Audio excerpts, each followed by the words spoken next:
बहुत पुरानी बात है। दक्षिण भारत में एक राजा राज्य करता था। राजा का राज्य समुद्र के किनारे था।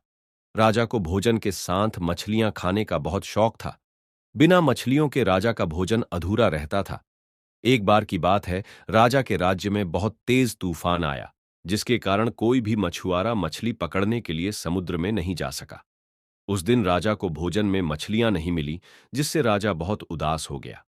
राजा ने जब अपने मंत्रियों से इस बारे में पूछा, तो उन्होंने बतलाया कि इतने तेज तूफान में समुद्र में मछली पकड़ने जाना अपनी जान पर खेलने के समान है, इसलिए कोई भी मछुआरा समुद्र नहीं जा रहा है।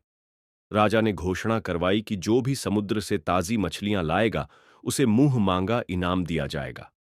राजा की घोषणा सुनकर मछुआरों के मन में लालच तो आया, किंतु कोई भी मछुआरा अपनी जान जोखिम में डालने के लिए तैयार नहीं हुआ।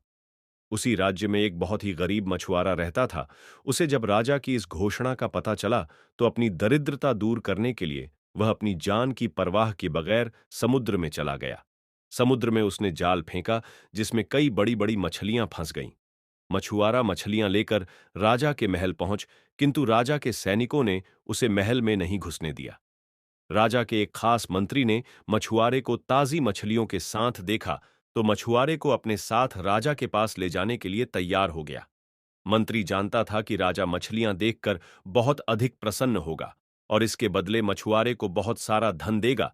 इसलिए उसने मछुआरे के समक्ष एक शर्त रखी कि जो भी इनाम मिलेगा, उसका आधा हिस्सा मंत्री अपने पास रखेगा। मछुआरा मंत्री की बात मान गया और मंत्री मछुआरे को लेकर राजा के पास पहुंचा। मछुआरे के पास ताजी ताजी मछलियां देख राजा बहुत खुश हुआ।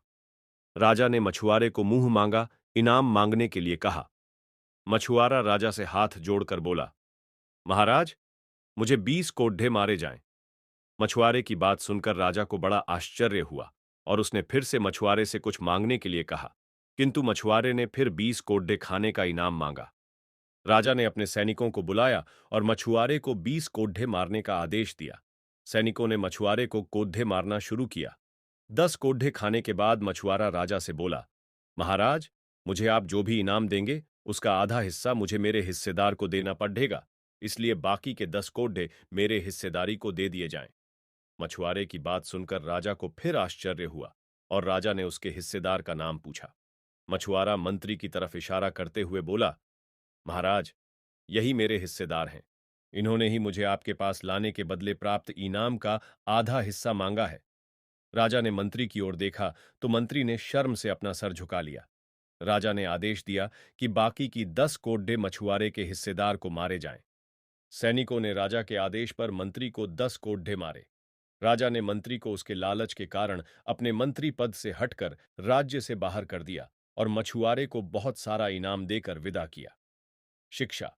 राजा और लालची मंत्री की कहानी से हमें शिक्षा मिलती है कि लालच में आकर कभी भी किसी को अनावश्यक रूप से परेशान नहीं करना चाहिए।